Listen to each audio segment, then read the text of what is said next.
Yeah, we are starting a brand new series this morning called The Land of Both And. And to get things going, to sort of illustrate a point, I wanted to play a little bit of this or that, either or. So whether you're online in the room this morning, as we put these pictures up, would you just raise your hand which side you are? If you're online, you can just type in the name of the thing where you land this morning. So here's either or, this or that. How do you guys take your coffee? With lots of cream and sugar in the house this morning. You guys disgust me, people that raise their hands. And black like my soul. That's the good way. That's the way to do it. There's some claps there, but no, that's good. People, they get really defensive about their coffee. Here's the next one here. It's a big one. Dogs or cats. Dog people in the house. They're my people. This is my church. I'm about to cry. You guys are all raising your hand. Dogs in the live stream you can put there. Or cats. We're okay. We accept some cat people here. But know that your cat will eat you. If you die, they don't really care about you that much. Is that a morbid thought? But here, we'll go on to the next one. This or that. Would you rather call or text? Call people in the house. Oh, wow, you guys are scary. You guys are monsters. Raising your hand for call or text. People that send a short message. I'm glad, but hopefully there's nobody that would rather send a voicemail, right? Voicemail. Can we just stop those? Just text me what you need or tell me. But anyway, we got call or text. We have one more of those. Here's the big one right here. This is dividing households everywhere. Toilet paper, over or under. We have some under people in the house this morning. Just a few. Over, that's the right answer. Thank you. If you didn't, you might be a psychopath if you go with under or something like that. But no. So yeah, there's lots of light ways, funny ways that we can do this. But I wanted to teach in this series called The Land of Both And because I believe that we are living at a really interesting cultural moment right now. You ever think about that? We're living in a really interesting cultural moment where I believe that people feel like they need to take sides on everything. There's an either or, this or that, right or wrong answer about everything. And then we need to post about it. We need to share about it and make sure that people feel bad if they're on the other side from us and we feel really self-righteous and feel really, really good about it.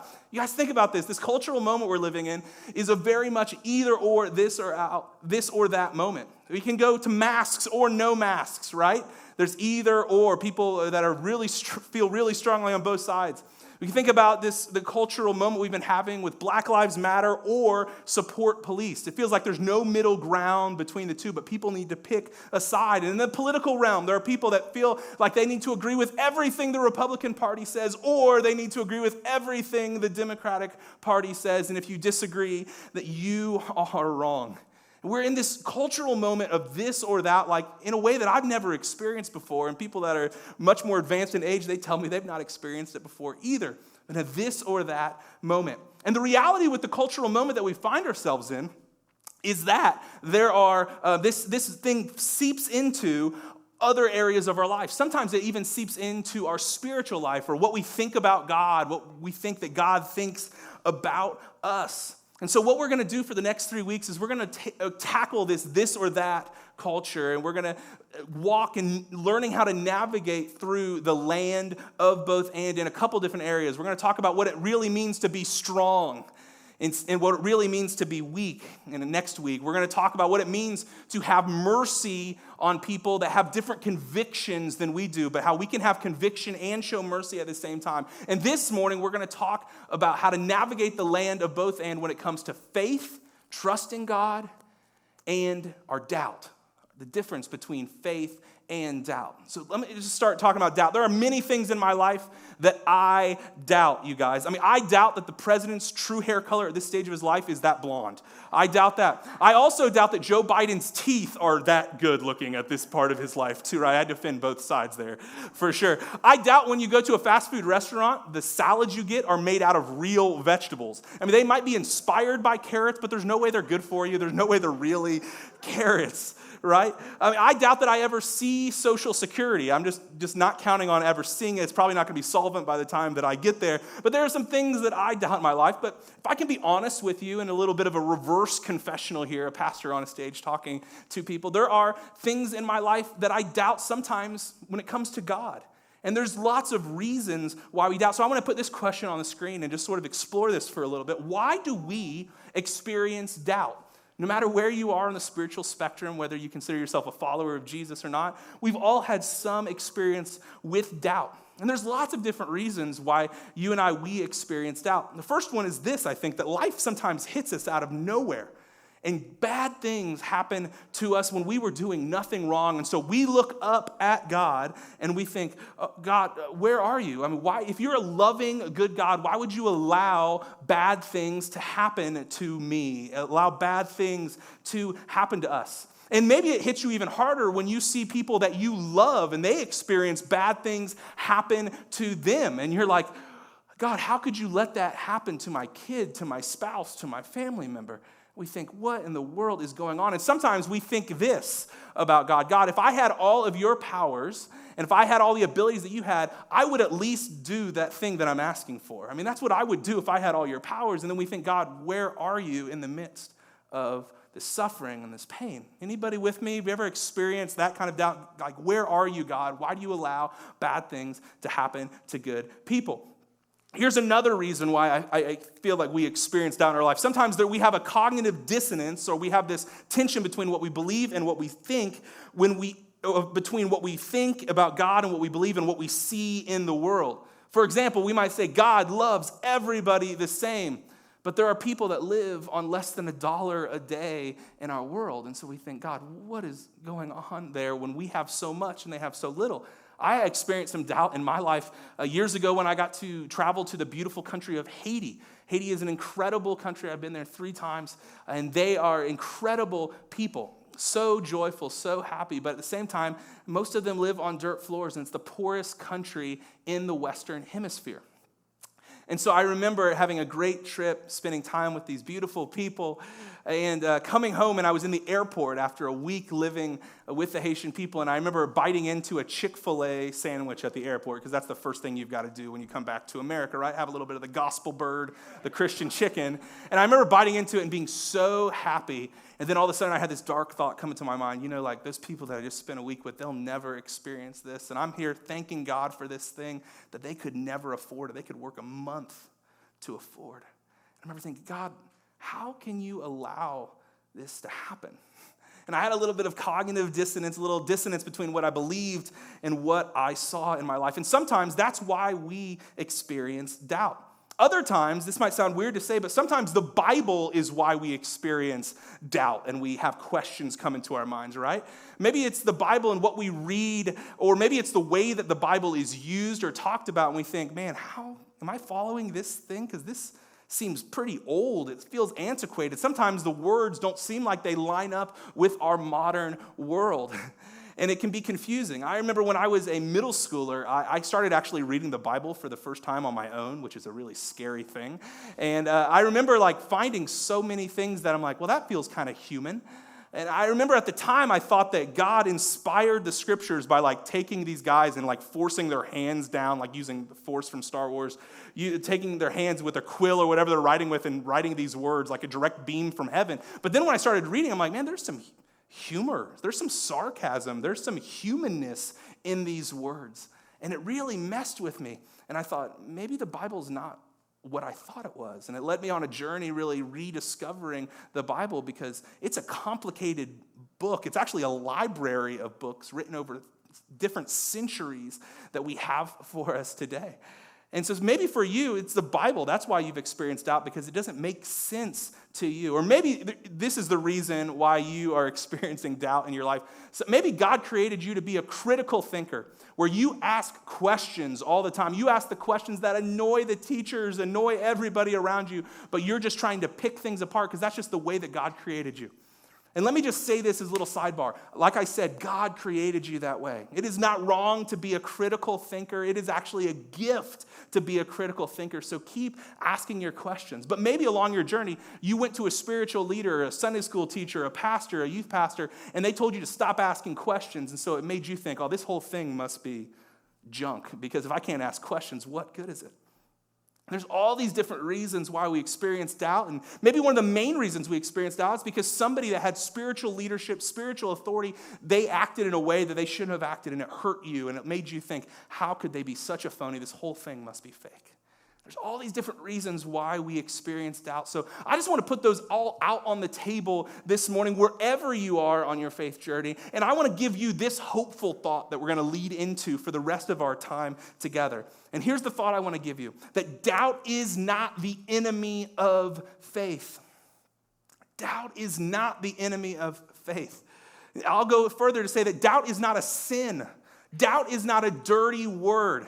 Doubt is not one of those things where you either have faith or you have doubt. Doubt can be something in that both and realm where we can grow and walk with God and actually grow into a deeper relationship with him. And there's lots of examples, you guys, throughout God's history of talking with people and people experiencing God where they had faith and doubt at the exact same time. And this is so important for us to see. In the Old Testament, we can go to the book of Genesis, the very first book of the Hebrew Scriptures, and we're going to meet a guy named Abraham. And Abraham, Father Abraham had many sons had Father Abraham. He was like the leader, the founder of God's people, the Israelites. And this is an experience that we see of him experiencing doubt. Then Abraham bowed down to the ground, but he laughed to himself in what? In disbelief. How could I become a father at the age of 100? God had told him he was going to become a father. He said, how could I do that? And how can Sarah, his wife, have a baby when she is 90 years old? Anybody else be like doubting and having some disbelief? We got that news at that advanced age, right? But here's somebody who's the father of God's people in the Old Testament, who had deep faith, we're told, but he still experienced doubt. We can fast forward to the New Testament, and many of the guys who wrote the New Testament and recorded it for us, they experienced doubt as well. There's this crazy account after Jesus was killed, he was resurrected, and he came back, and he was hanging out and appearing to his disciples for 40 days. He actually showed up to his disciples and then to 500 other people at one time. It was this crazy occurrence when Jesus was back for a short period of time. But we're told this right before Jesus went and he ascended back to heaven to be with God the Father. He says this, when the disciples saw him, they worshiped him. They bowed down, they sang to him, they praised him. But here's the kicker here. But some of them doubted. Seeing the resurrected Jesus, many of them saw that he was killed. They saw him and they were worshiping him, but some of them are like, I don't know if that's really him. His hair looks different or something was odd. And let me just do a little sidebar here. For example, guys, if the Bible was made up, if it was propaganda to try to get people to believe something about Jesus, it was all like a big hoax, do you think they would have included that part of the verse, but some of them doubted? They would have never included that into the story because this is real, this is human, where sometimes there's people that we have faith and there's other times that we doubt, looking at the exact same thing. So in the Old Testament, we see examples of faithful people doubting. In the New Testament, we see examples of faithful people doubting. And then just in American history, we see maybe the greatest evangelist, the greatest person who told people about Jesus, who preached the gospel, the message of Jesus to over 1 million people. It's like Billy Graham. This is what he said about what he would experience after he died. He said, when I die, I believe I'll hear God say, well done, good and faithful servant. Well, I hope so. There was still like an uncertainty in him a little bit. And he was believing, but he was hoping at the same time. And then we go, to the world of Christianity. Saint Teresa, many people called her Mother Teresa of Calcutta. She actually went through a season of her life where she experienced deep doubt about God's existence and about the God who loved her. And she actually wrote in her journal, she wrote this, where is my faith? Even deep down, right in, there is nothing but emptiness and darkness. And you know what? The church, they made her a saint after she said this. You guys, there can be a land of both and between our faith and our doubt, but we need to learn how to navigate it. We need to learn how we can not just stay in our doubt and be suffocated by our doubt, but walk forward from our doubt into faith. So what I want to do this morning, I want to spend some time, we're going to walk through a narrative that was recorded for us by this guy named Mark, who was close friends with one of Jesus' closest disciples, Peter, who was an eyewitness to all that Jesus did. And this letter that Peter, sort of told Mark about, and Mark recorded it, it's been preserved for us in our New Testaments, and it's called the Gospel of Mark. And so we're going to spend some time in chapter 9 in this crazy story with lots of weird details in it, but I think it's going to be helpful to us to see God's heart towards us when we doubt and to give us some steps forward so that we can navigate the land of both and when it comes to our faith and our doubt. So we're going to dive in to go verse by verse in this incredible account that was recorded for us in Mark chapter 9. Now, before we get into this, just a little bit of background about what's happening. Jesus and a couple of his close disciples, they had just experienced this crazy thing up on this mountaintop. It's called the Transfiguration, where Jesus sort of was glowing with God's presence, and they were meeting with some other heroes of the faith, and they come down from this mountaintop experience, literally, into this crazy scene. And so when they returned to the other disciples, the scripture tells us, when Jesus and his closest disciples returned to the other disciples, they saw a large crowd surrounding them, and some of the teachers of religious law were arguing with them. And when the crowd saw Jesus, they were overwhelmed with awe, and they ran to greet him. And then Jesus asked this question: what is all the arguing about? And you ever come off of like a really beautiful moment, and then all of a sudden there's an argument or there's a fight going on? Maybe you're having a great moment with your family at Christmas morning, opening all the gifts, and the kids are all real happy, and you like sip your coffee thinking this is the greatest family event we've ever had, and then one of your kids like smacks another one across the face, ruins the whole mood, right? This is what Jesus is experiencing in this moment. There's argument going on, and Jesus walks down in it, and this is what the next part of this story tells us. One of the men in the crowd spoke up and said, "Teacher, I brought my son so you could heal him. He is possessed by an evil spirit that won't let him talk, and whenever the spirit seizes him, it throws him violently to the ground. Then he foams at the mouth and grinds his teeth and becomes rigid. So I asked your disciples to cast out the evil spirit, but they couldn't do it." Now, before we move on from this, there are probably some of you here in the room or watching us online that are experiencing doubt right now about what the Bible says, because this is a crazy story, right? This is like something out of like a B horror movie going on that we have in the scriptures with, a demon possession and this boy who's like writhing and he's like spinning around. I don't know if his head's spun around like The Exorcist or not, but I imagine it to be like that a little bit. He's like terribly possessed by this demon. And maybe you're thinking like, come on, like they believe that stuff back then. We're in 2020. We can have murder hornets, but we don't have this kind of stuff going on, right? We think, what in the world are you thinking about? And if you have some doubts about this kind of thing happening, I appreciate your perspective, but I just want to encourage you to lean in a little bit to this reality. That we all know people that we feel like they are just out of control. There's something else leading them. There's something else that's in the driver's seat of their mind, right? Whether that be an addiction, alcohol, or something harder where they just can't stop. Whether it seems like they just snapped and they're a different person than they used to be. There are things that are out of our control, aren't there? And it seems like it's out of their control. And I think this is the kind of thing that Jesus was experiencing here. And you can call it whatever you like, and we can call it an evil spirit here in the scriptures, but this is what this boy and this family was experiencing. And so I just want to encourage you to lean into the reality that there are things that can control us that we can't understand and can't see, and this is what we are experiencing here. And so you see at the end of this passage, so Jesus, he saw that the crowd, they asked the disciples to heal this boy, but they weren't able to do it. And then Jesus turns to them and he says this: Jesus said to them, "You faithless people, how long must I be with you? How long must I put up with you? Bring the boy to me." Now, I have seen this passage, you guys, this part of the story, used in terrible ways by people like me.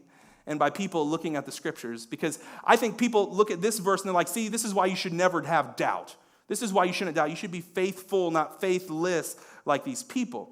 And I've seen people use this verbatim to tear people down that have experiences with doubt and questions. And I think it's just bad Bible study, if I can be honest with you. You see, who Jesus turned to, Jesus said to them, the them in this sentence were not the crowd of people. It was actually his disciples, who chapters earlier, Jesus had commissioned them to go heal people and to cast out demons. And Jesus is saying to them, hey, my friends, my closest friends, my disciples, you guys are faithless. You didn't believe that you could do what I told you you could do, and that's why you have to bring the boy to me.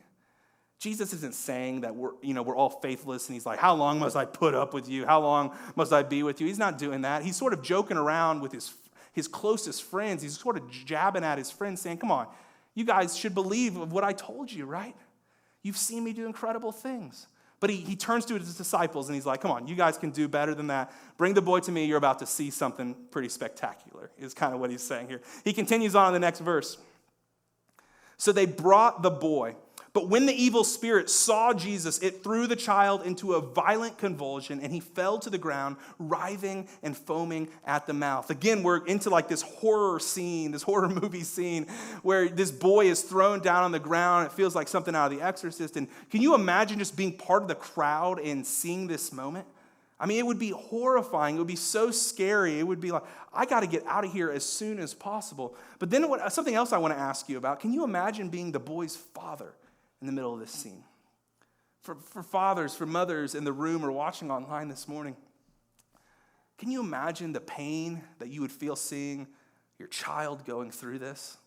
And then in front of all these people, the confusion, the shame, the embarrassment, the hurt that you have because you do anything to stop your child from experiencing this kind of pain. And the boy's father's right there in the crowd as this horrific scene is taking place. So Jesus asks the question to the father. He turns to the father. He says, how long has this been happening? Jesus asked the boy's father. And the boy's father replied with this, since he was a little boy. And he continues to give some details to talk about how dark this situation is. He says, this evil spirit often throws him into the fire or into water, trying to kill him. And he says, have mercy on us and help us if you can. Have mercy on us if you can. You know the word if there, that phrase, if you can, at the end of this passage. If, man, that is the doubter's hopeful phrase, isn't it? I mean, I don't know if you can, but it'd be awesome if you could do that. I don't know if my marriage is ever going to be healed. I mean, but God, if you can do something, please bring hope, bring help. I don't know if my kid is ever going to look at me the same way again, but if you can, God, would you do this? I don't know if the economy is ever going to turn around, God, but if you can do something for my employment so that my family can have a livelihood. If, it's the doubter's hopeful phrase, and this is what he speaks to Jesus. And then Jesus picks up on that little phrase, if you can, and he sort of turns it back around to this father who's in agony. And Jesus said this, what do you mean, if I can? Jesus asked. Anything is possible if a person believes. Anything is possible with me involved if a person believes. Jesus is saying, hey, if you trust me, if you believe I am who I say I am, if you trust me that I have this power and you reach up to me in faith and believe in me, anything is possible.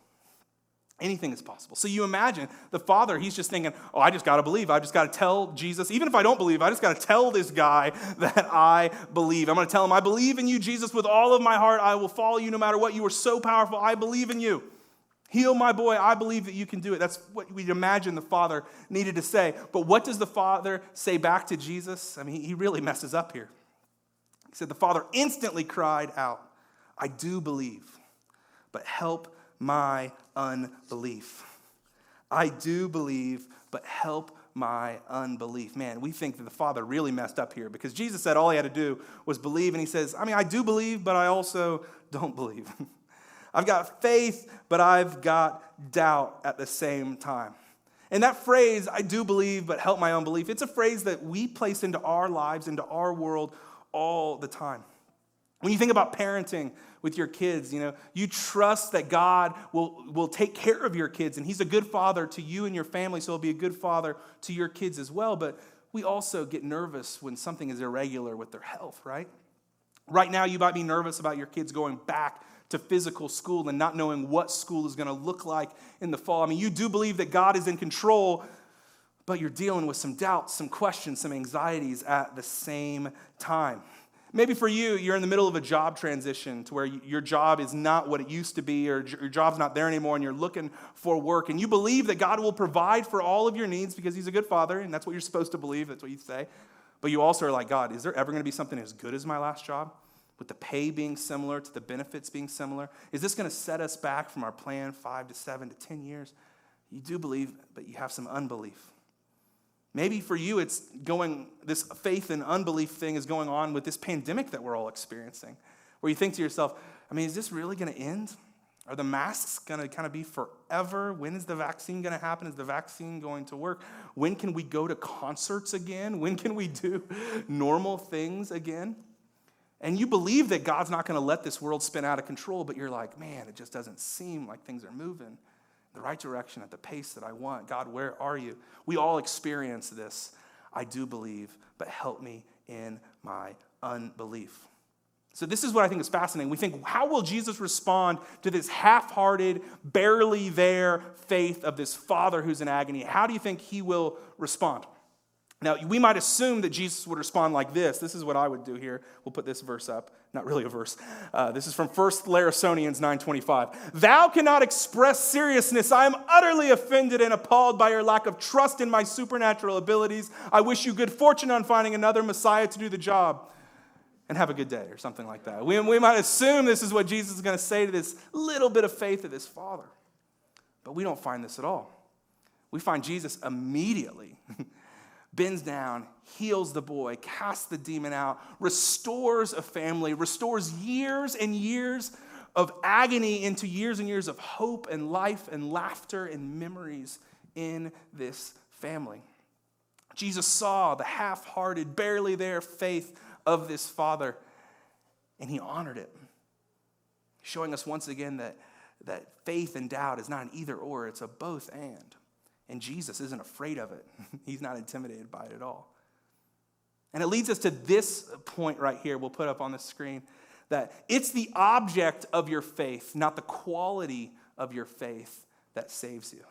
Jesus shows us when it comes to faith and doubt, it's where we put our faith. It's the thing that we put our faith in that saves us. It's not the quality of our faith that saves us. Whatever faith we can muster up, we put it in the direction of Jesus. He honors us, and he honors that faith. And he says, you've got it, my kid, you've got it, my son, my daughter. I think of it this way. If I was shipwrecked at sea, or because we live in Indiana, at the lake, the one lake where everybody goes. If I was shipwrecked out in the middle of it, and I didn't know where I was going to grab onto anything, and then I see this life raft about 10, 15 feet from me, I'm going to put my trust, my faith in that life raft.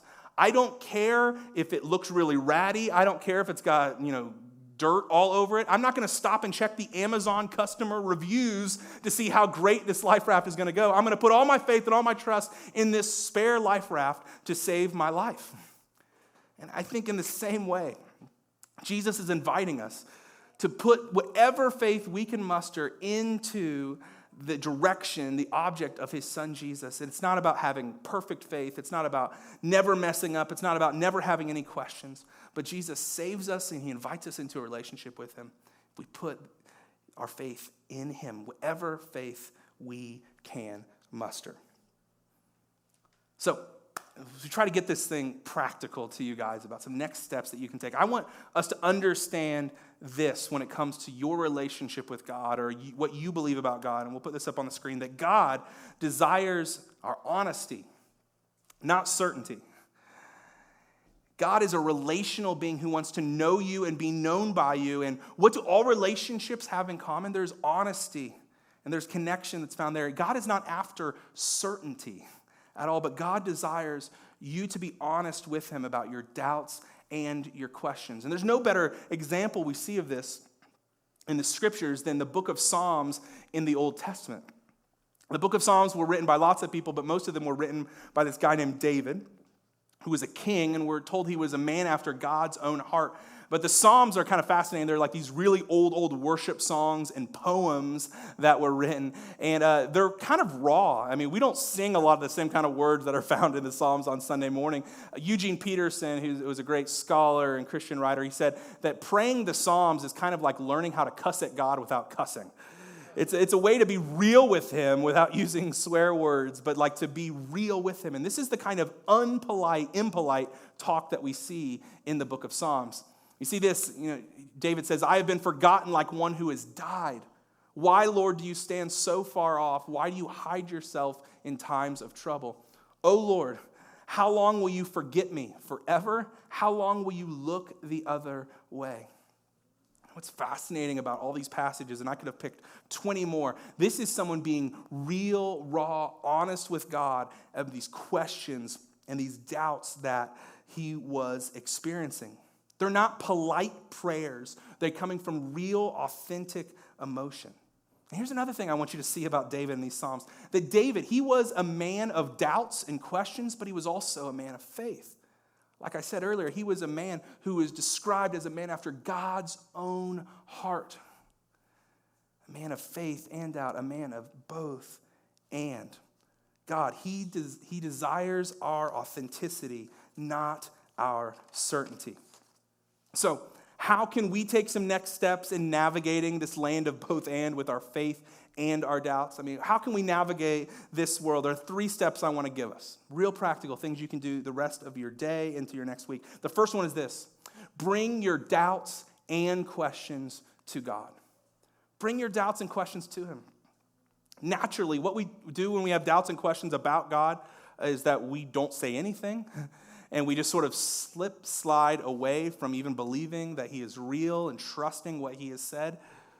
But again, God wants our communication, our authenticity, not our certainty. So bring your doubts and questions to God. I've heard it said before that God can use anything in your life, but he cannot use the fake you. He needs the real you.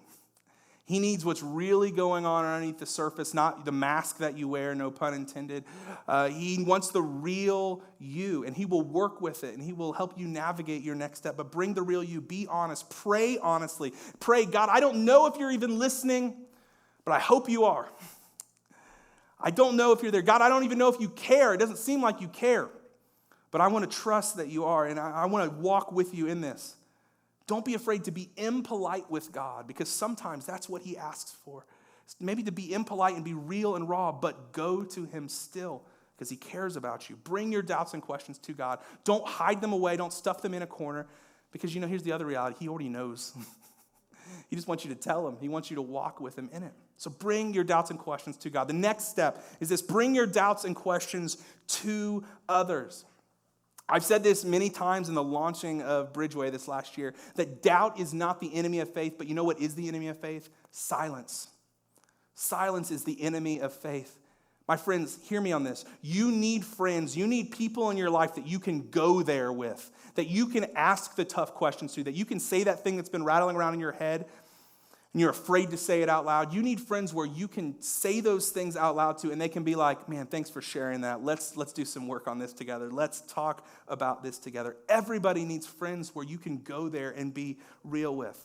That's why during this pandemic, we started groups before we could really start groups at Bridgeway. We started these online table groups. We started meeting back in April, less than a month into COVID-19, where people can meet over Zoom, and we could talk about what we were experiencing out in the world and doubts and questions and how we could take next steps. And people got real. People talked about some depression that they felt. They felt like God was distant from them in some of the groups that I was in. But I was so glad that at the heart of what Bridgeway is, that we're going to be a community where people can ask those questions. They can be real, because doubt is not the enemy of faith. Silence is the enemy of faith.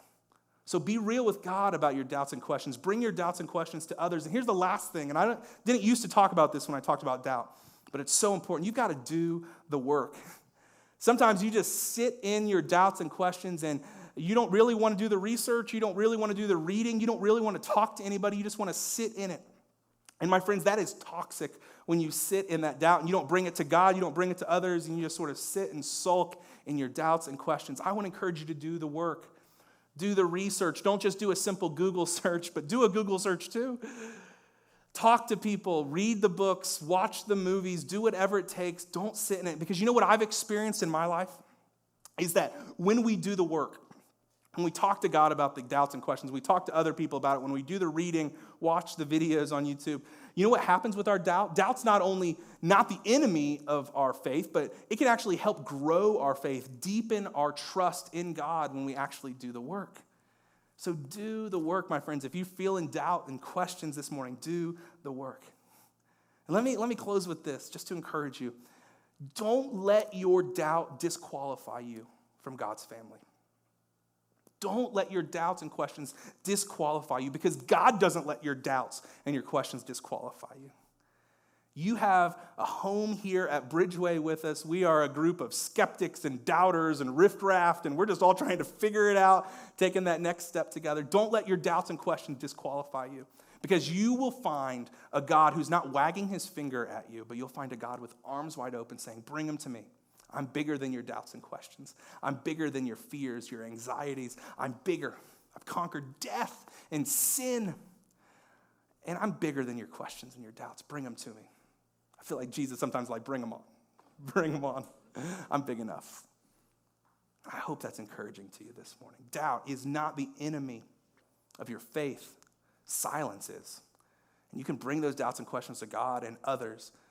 And you can bring the small faith you have and bring it to Jesus, and he'll honor it and he'll help you take your next step. That's how we navigate the land of both and when it comes to our faith and our doubts and questions.